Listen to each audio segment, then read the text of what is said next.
Do adults bully people too? Bullies don't just grow up and go away. There are bullies when you grow up.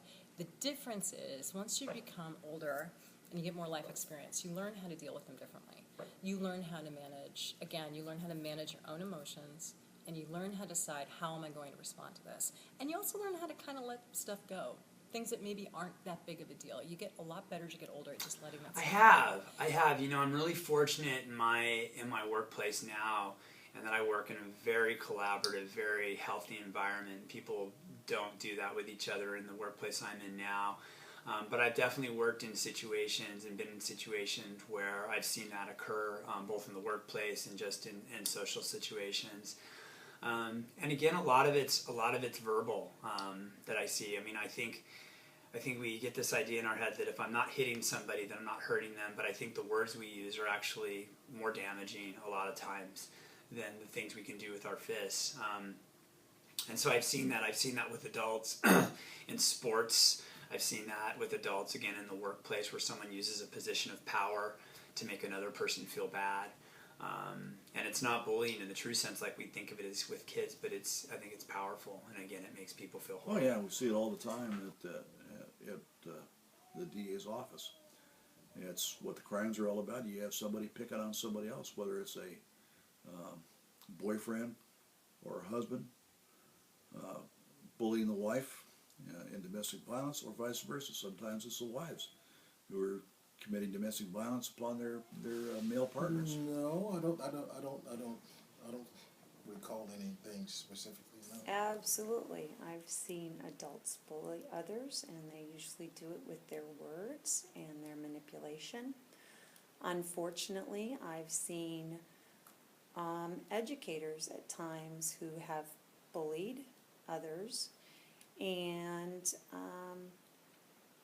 it's sometimes very subtle and sometimes very overt, but absolutely I still continue to see it, and I think it's for the same reasons that kids bully: the insecurity, the fear, and that thought that I don't want others to judge me, and so I don't want to lose control, and so this is going to be my way of gaining control of the situation.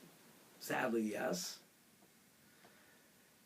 I think I had this idea that we'd all become adults and we'd stop doing this to others, and the honest truth is it happens all the time. Sometimes it's subtle, pressuring you at work, holding something over your head to say you must do this in this or that way. But I've seen uglier stuff too, and I work at an emergency room where we see injuries all the time from people being not nice to others. I can even remember, it's the extreme of bullying, but I remember just before I got married, I was on a date with my wife-to-be, and we were talking in the car when we heard some screaming behind us, and turned around from the car, and this lady was screaming, and the man that she was with she was sitting on the edge of the car seat with her feet out like on the ground, and he was taking the car door and he was ramming it into her legs at high velocity. At the time, you just jump out of the car. You want this to stop. This is not right. There's nobody who would have thought that was okay. And I got about 10 feet and I'm yelling at him to stop, and I realized that the woman was holding her baby. He stopped. He threatened me, and I had to back off. And all I can think of, that sounds aggressive, and I know that, some of you may have had bullying experiences, but I wonder what kind of bully this gentleman was when he was younger, and I wonder if he would have stopped doing this had someone stopped him when he was in junior high. And the honest truth is, it hurts. It hurts to think that some other human being can treat another human being with so little respect. I don't know what happened to her. I don't know what happened to him. We called the police and reported the event, but for all I know, it continued on. And it'll stick with me for a lifetime as something I never, ever want to see again. Yes. I think it happens in the workplace. It's not very, it's a little bit different than how you see on a school on a playground where, you know, a kid will come up and hit another kid. But in a workplace, it's a bit more subtle, but it does happen where, you know, just through mannerisms or how you treat someone at work, that you really can bully them and make them feel less than. So yes, I've seen adults be bullied in the workplace. I'm sure I probably have. Yes, actually I have seen an adult bully others. And even as an adult, it still is not a comfortable thing to witness. And, you know, in some situations you're able to try and intervene, and in some, unfortunately, you can't. But, you know, it never is a nice thing for anybody. I can't say that I have.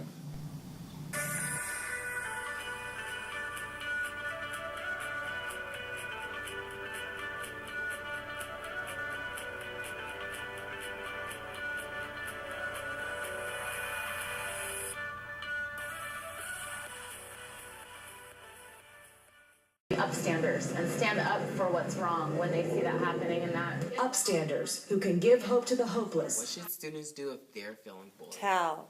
Make sure you tell. That's one of the biggest things that happens with students is they suffer in silence, or they don't tell somebody, tell an adult, tell someone who can change it or can make a difference. I remember not telling my parents and just crying about what was happening as a child, and not having someone stand up for me for fear that I was deserving of this treatment. And so I started to internalize that maybe there was a reason why I shouldn't be liked, and maybe it's my fault. And it's not. That's the biggest message. It's not your fault. It's not you. So make sure you tell somebody, and try to speak up for yourself, and get the power and say, stop.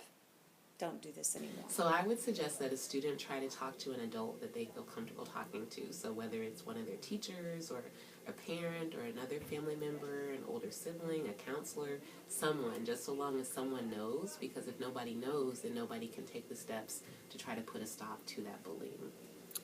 So let's see, if you feel like you've been bullied, I think, and this is how I did it when I was growing up, and for me it kind of worked, I think that you've got to have somebody in your life who you can bounce things off of. And I think when it comes to bullying, I think that's got to be a grown-up, because your best friend is having the exact same experience, has the exact same life experience that you do. So I think you need somebody in your life who is a grown-up, who's been through this kind of stuff, that you can say, hey, so-and-so said this to me. This is how they said it. This is where they said it. This is what they said. This is what was going on.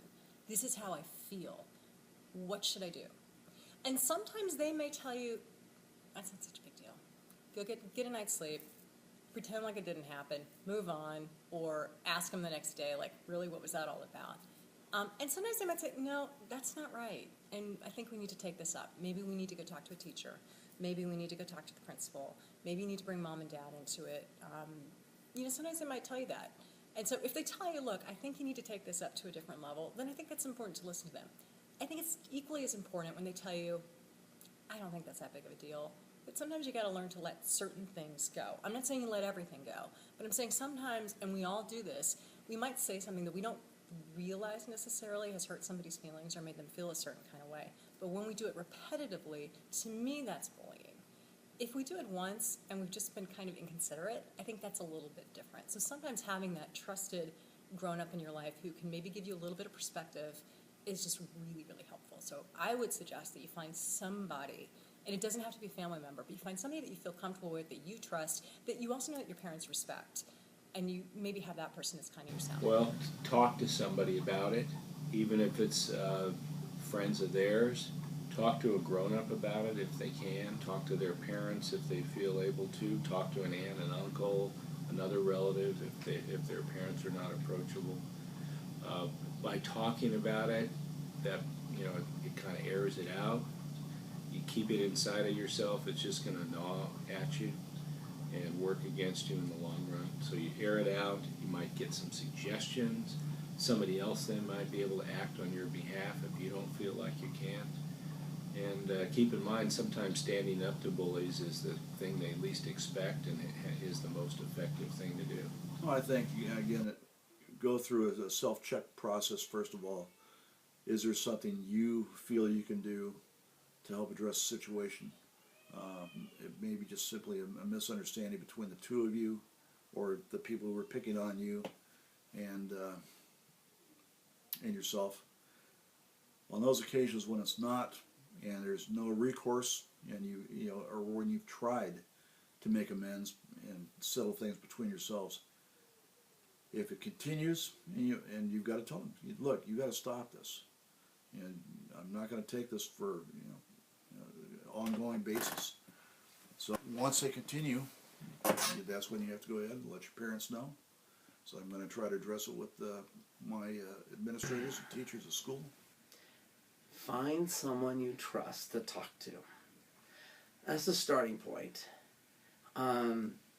Everyone has the right to be respected.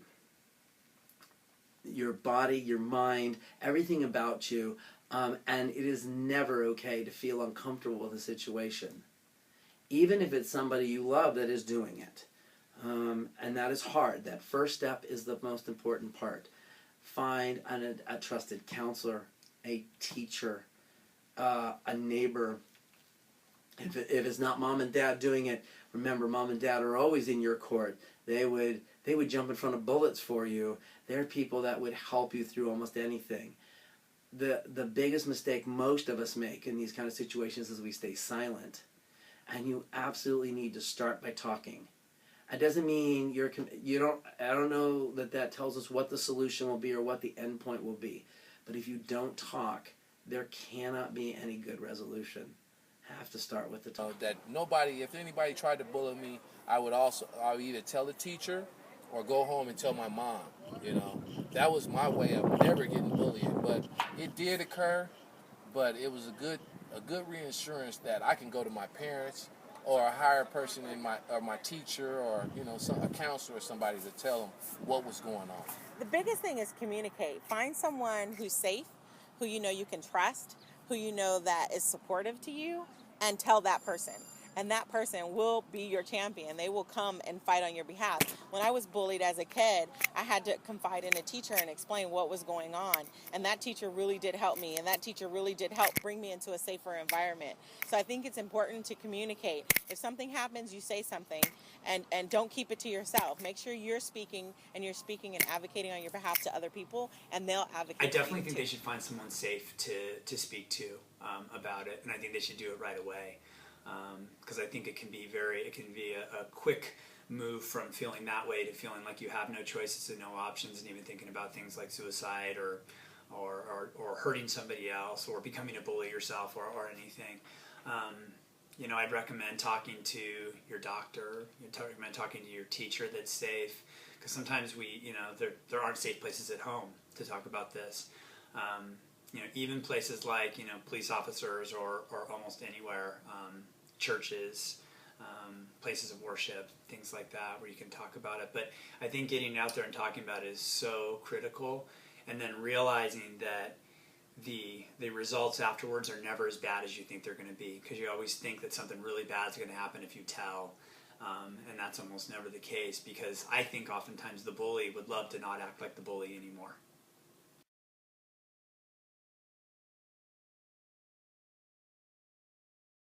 Yes, I can share a personal example of bullying. I can remember when I was in the 7th grade at Green Valley, I walked into my history class and there was a picture that someone had drawn on the chalkboard with my name next to it. And so, of course, it wasn't a nice picture. It was a very mean picture. I had big glasses, I had lots of braces, and I was really skinny. So there are definitely a lot of points that somebody could point out and put onto a picture on the chalkboard. So this is over 20 years ago, but I can remember that day like it was yesterday. And just remember seeing all the kids laughing, and I ran to the board to try to erase it really quickly before anybody else had a chance to see it, but it wasn't a good feeling at all. Oh, I have a lot of situations when I was a site principal of students who had bullied other students. I think One of the things now that's really difficult is the cyberbullying, that we have a lot of kids that are online, that are on Facebook, or that are being text, and that are using text. And the ability to reach so many so quickly is very scary, because the bullying can become so pervasive in a very, very short period of time. I had a situation where a student was wanting to harm herself and thought, why do I even keep living? Because other students had written all sorts of stuff online about this student that was not true. And fortunately, the adult was able to figure out the situation, and we were able to do some intervention in that. And so it just needs to be taken very seriously. There's also a difference between bullying and being teased or picked on, I think. And that's a real that's education that we need to do. I had 4 brothers. I was picked on a lot. And yet it wasn't pervasive. It wasn't constant. It wasn't over time. And so sometimes people can get in an argument and call somebody a name, but that's not necessarily bullying. That's an argument and a disagreement. And it differs from that ongoing, over time, picking on somebody, and it continuous. And so we have to look at that too. You know, one example was actually my daughter. She was playing with a friend, and she had went around the corner to the local community center, and on her way, she was encountered like a group of kids, and they were teasing and bullying her for no reason, just for walking on the street. They were in a mood or whatever, and they started teasing her. And then she immediately came straight home and told me exactly what was going on, where it was. And of course, you know, the mama and me had to go talk to some children and get some parent information. But I think what was key about that script, with that particular incident, was that she didn't keep it to herself. You know, she had this encounter, and then immediately she was on it. And because immediately she told me, I can immediately act and advocate on her behalf. There are all sorts of examples, and I as a dad, you do everything you can to stop these things. I've told you about my experiences that I've seen or felt, and you try to be enlightened.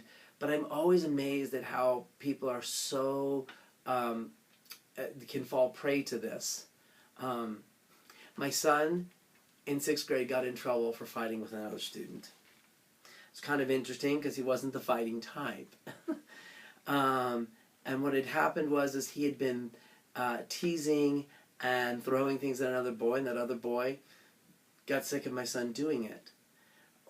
I was shocked. We went to the office, and the story was so interesting because my son looked at us and said that another boy in the playground, who was not part of this fight, had said, we're going to tease him and we're going to pick on him. He says, Dad, I didn't want him to pick on me, so I went along with him and picked, because I didn't want to become the focus of his teasing and his words because they were so cruel. Didn't make my son's things okay, but I started to understand how complicated this issue can be. My son is a great student. He's never gotten in trouble again since, but the power of one to hold over the group of many. It was interesting because a whole group of boys stepped up after that and admitted that this was happening, and they were so scared that they would become the focus of the bullying. They were willing to pick on somebody else in just the same way, so it wasn't them that got the focus. And I thought, this has got to stop. And it's hard because I thought I was a dad who could train and help my son, and it's very difficult. So don't feel bad if it happens. But I have to say, once again, if my son didn't start talking and being honest about it, there's no way we could have corrected the problem. I have a 10-year-old daughter, you know, and she actually was involved at school. She's a little tiny thing. She looks like she's like in 4th grade, even though she's 10. She looks like she's in 3rd grade, even though she's 10. And we had a parent approach us that said there was some bullying going on between her and the other kids, and or between her and one of this person's daughter. And so we went and I was really horrified by that because of my experience. One of the things I really want my children to do is to really love and accept everybody that they encounter. And in fact, I challenge them to do is to be the defender of someone who is being bullied, to be that kid who stands out and, says, I'm going to stop this, I'm going to tell, I'm going to help. My daughter was playing with her friends and this other girl felt excluded from the group. And it was more just bringing her in and making it inclusive. And so we invited her to all the birthday parties, to all the events, invited the girl over, made sure she was included, and then made sure my daughter was a part of that. And it really, I think it was really healing actually for her and even for her mom. So it was good. So for me, the most profound experience that I've had with learning about bullying came when we did a bullying special last year here at KCRA. And I have a coworker, Linda, who's actually one of my neighbors, and she has a son who was in junior high. His name is Chandler, and Chandler has cystic fibrosis. And Chandler had a lot of issues in junior high. He'd gone from being kind of the coolest kid in his class because he was different and had some physical challenges, and the kids, oddly enough, thought it was like the most awesome thing, and they really rallied around him, to getting into junior high where kids weren't as accepting and were mean and did things like take his crutches, and they would hide them or they would knock them down. They made it incredibly uncomfortable for him to be in school. His grades just plummeted, and he just felt horrible about himself. And his parents had a really hard time knowing what to do because he'd gone from being this really happy kid to being this really kind of troubled kid that they didn't know what to do about it. And Chandler managed to turn it around, and the way he did it was he stood up to his bullies, and he just said, look, I think there's something wrong with you. Yes, with you who has no challenge walking. I think there's something wrong with you that you feel a need to do something as silly as pouring a Coke over my head at lunch and making me have to sit like that for the rest of the day. I think there's something wrong with you. And he started to take control of his life again. He had let his grades slip, and this is a smart kid. And so he decided to look forward and have a goal. He didn't look ahead to college, he looked ahead to the right now. And his right now was he knew what high school he wanted to go to. So he started trying to get into that high school, and his grades weren't there. And so he started working really hard. So he went from flunking out to straight A's in 6 months.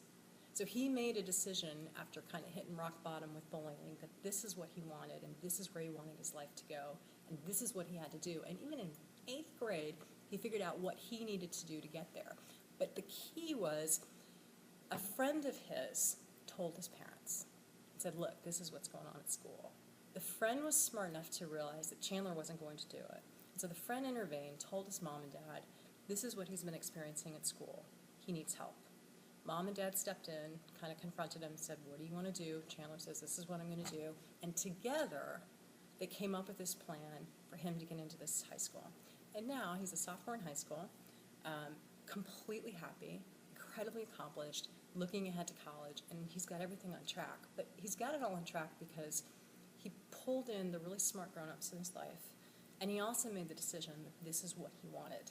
And he worked really, really hard. Freshman year can be overwhelming for most kids. But for Jesuit freshman Chandler Metcalf, it's overwhelmingly good. He spent junior high being bullied. Chandler has cerebral palsy. It does not have him. And cruising through his family album, you'll see a life that probably looks a lot like yours. Funny thing is, being different because of his cerebral palsy is what made Chandler kind of cool from kindergarten to 6th grade. Things changed when he switched schools for junior high. People would start to, call me stuff.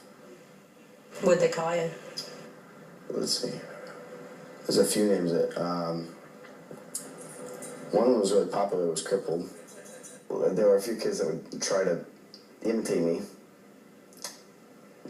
That got me pretty upset.